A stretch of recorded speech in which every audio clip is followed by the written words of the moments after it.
This is for educational and entertainment purposes only. Hello, and welcome to the Think Tank, where we use critical thinking, deductive reasoning, and just a pinch of common sense to draw unbiased and logical conclusions. Today, we're here to talk about Trump being recorded, admitting he's showing classified documents at Mar-a-Lago, and then he knew that these files were classified while he was showing them. As well, he was recorded telling Michael Cohen to send hush money to Stormy Daniels. These stunning admissions that have resurfaced due to the fact that the person investigating him, Jack Smith, testified before Congress. These things are unbelievable evidence of the corruption, and, well, it is what it is.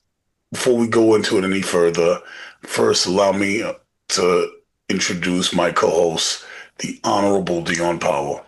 Hi, family. This is District Leader Dion Powell, the Bronx Conservative Party, consultant, small community organizer here in New York, and America First, borderline America Only kind of guy. Well, welcome back. Let's dig into this. So Jack Smith is back talking to Congress, or he was.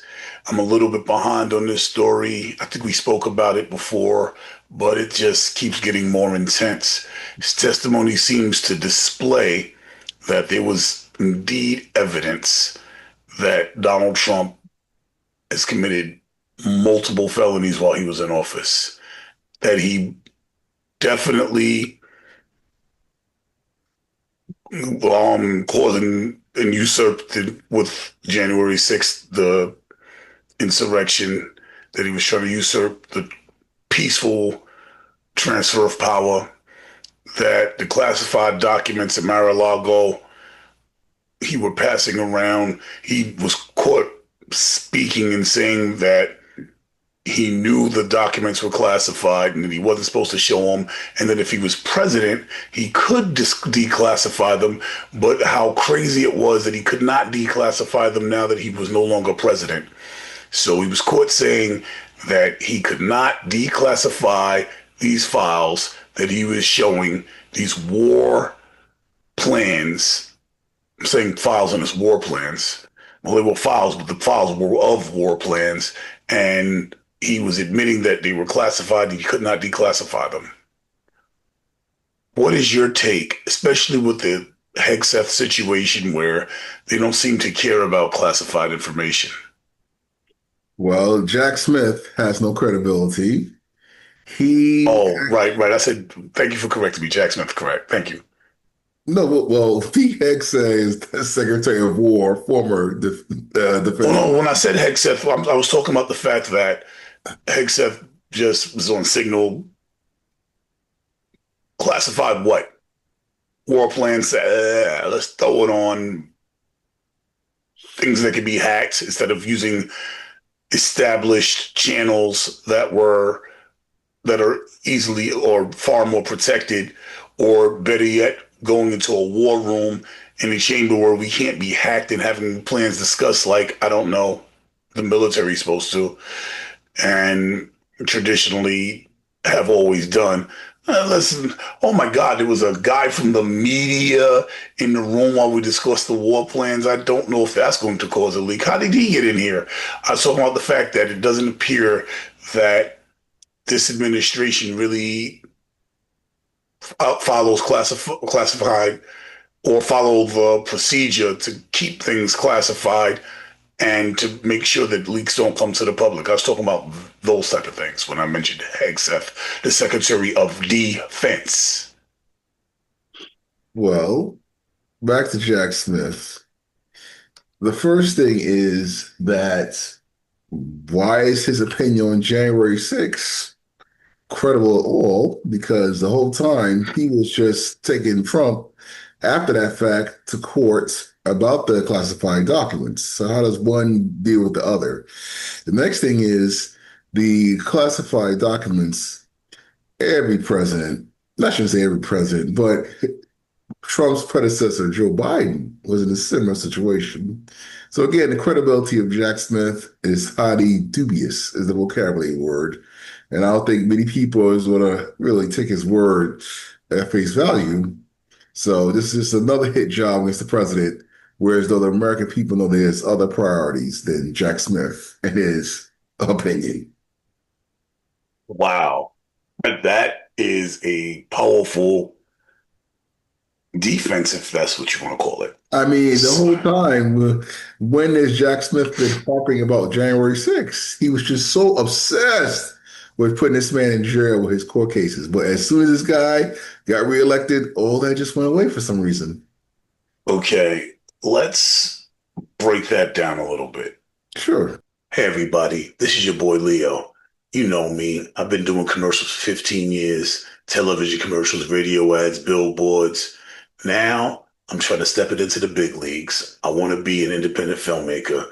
I've got the degrees, I've got the experience, and I need your help to make my first independent film, Garrote. So Garrote is Boys in the Hood meets Clue. So these dudes from Brooklyn is trying to buy their drugs to supply the hood. So they go to the mafia stronghold and they purchase their drugs, but one of them turns up dead. And now there's a race to find out who did it. The Godfather's going to send in his hit squad, Squadra Assassina, to take them out. They don't figure out who did it because somebody died on his turf and he's not happy and he can't have stuff like that happening in his business. So please, if you want to show support, my Kickstarter campaign is down in the description box. So Jack Smith was harping on these things. Could it be he was harping on these things because he was assigned as special counsel, which means the attorney in charge of these cases? So he was, what you call harping was him diligently doing the job he was being paid to do. My God, I would hope that a lawyer that I hire would harp on my case as well. Jesus, I can't believe that's your defense. He was, oh my God, he's got Trump deranged syndrome. He's doing his job that he was hired for and being paid for. Oh my God, he's got Trump deranged syndrome. He's harping on Trump. The thing that he was assigned, the case he was assigned, not that he was requested, that he was assigned. Wow. Right. So yes, don't listen to him. He's just the attorney that was chosen to do the job because they felt that he was, I don't know, most adequate to fill the position. Well, he tried to do every loophole possible to force his case up the chain to get heard quicker because the election was coming up. He didn't care about justice at all. A lot of people see through this. That's the point. Perhaps he wanted to stop a felon from getting into office that was committing war crimes and exposing government That's secrets. election interference, my friend. That's election interference. Would you define election interference? By putting a former president and candidate in jail, dragging him through court. All this lawfare. We've been there, done that. Excuse me. To the other family, be careful out there. Lock her up. I'm sorry, I guess that's never been done before, attempted. Lock her up. So they didn't take Hillary Clinton to courts. None of that stuff happened. But President Trump had a chance to do all that, but he declined. Yes, he tacoed. He chickened out last minute because there obviously isn't anything. Because when he does have something, as we have seen, even if there is very little evidence, even if it's just for revenge, as has been proven in court cases like Michael Cohen, like Letitia James. Even in those scenarios, he goes after people just to go after them. But he didn't go after Hillary. And, he doesn't seem to be a fan for her husband releasing fake photos instead of releasing the real Epstein files photos that he just threw in the files that had nothing to do with the case. It seems that he has a problem with Bill Clinton, but yet he didn't go after Hillary. Maybe he didn't have anything. Maybe that's the hoax. So basically, your defense of him showing these classified war files knowing that he was doing it is, so what, everybody else does it like Hegseth did. Like, I think it's just incompetence. I don't think that, I mean, claiming that nobody got hurt during the Venezuelan raid, and, the truth is coming out not even a few days later. We see how many Americans got injured during this police action when he invaded the country. I'm sure that if we'd been in the signal room, we'd have seen everything happening. Well, one doesn't have anything to do with another. Pete Hegseth wasn't the secretary of whatever you want to call it during the first administration or during the whole when Trump was out of office. These two things don't have any correlation. Trump's documents and Pete Hegseth. Well, the correlation is that there's an established pattern of behavior, and treating classified files and documents as if they were personal files or documents that can be shown to the world, that can be handled incompetently, seems to be the pattern established by this administration from the top down. Now, what about the Stormy Daniels hush money situation? The fact that he apparently attempted to interfere with the election with hush money. And that was caught on tape, since you want to speak about interference, election interference. He was caught red-handed trying to pay Stormy Daniels to shut up. That would be considered election interference because it came, right? Isn't that what you was harping about?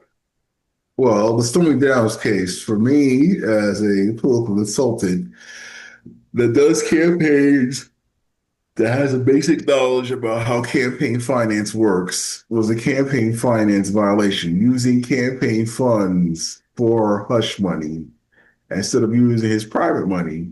So that was the issue that the Federal Elections Commission had to deal with. That's the issue that District Attorney Alvin Bragg's predecessor, Cy Vance, had to deal with.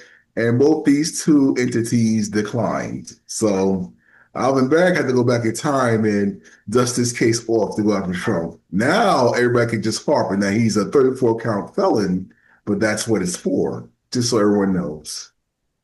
All right. And I think the reason that these cases dropped is because, as embarrassing as Trump has been as our president, it would be a little more embarrassing to lock up the United States president. I think that if he remains in office, that might be something that comes down the line. He might be impeached if his health holds long enough for it to happen. He might be impeached and actually go to trial, but I honestly don't think he's going to be around that long. I made a mistake. It looks like Jack Smith was, because these things happen so fast and people forget, even myself in politics, but Jack Smith was uncharged investigation of January 6th. I mean, the 2020 election and some other thing. So I said that. Oh, you didn't. Oh, you thought I was wrong. These things happen. Yes, he was in charge. Well, the classified documents in Jack Smith and the overturning of the election in Jack Smith, that's what I'm getting confused. Because those are two separate issues. Right, but he testified in front of Congress about both of them.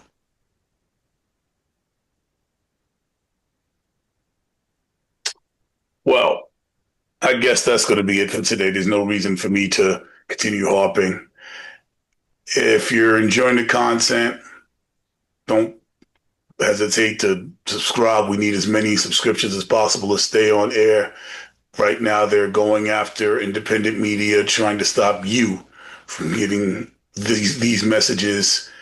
And we want to continue being the voice that you can hear, to get both sides of the argument so you can see what's really happening versus getting one side of the argument like, the legacy media does, where you're just being brainwashed. If you hear both sides of the argument, it's a balanced argument, the way we present ourselves, we hope that you'll be able to come to a reasonable solution on your own. Dion, any closing? We are the media, and now so are you. So you could pay us with your attention by sharing this content and adding your own comments and maybe breaking down the own situation, your scenario, one way or the other. That's it. Everybody, thanks for coming. This is Leon Dion signing out.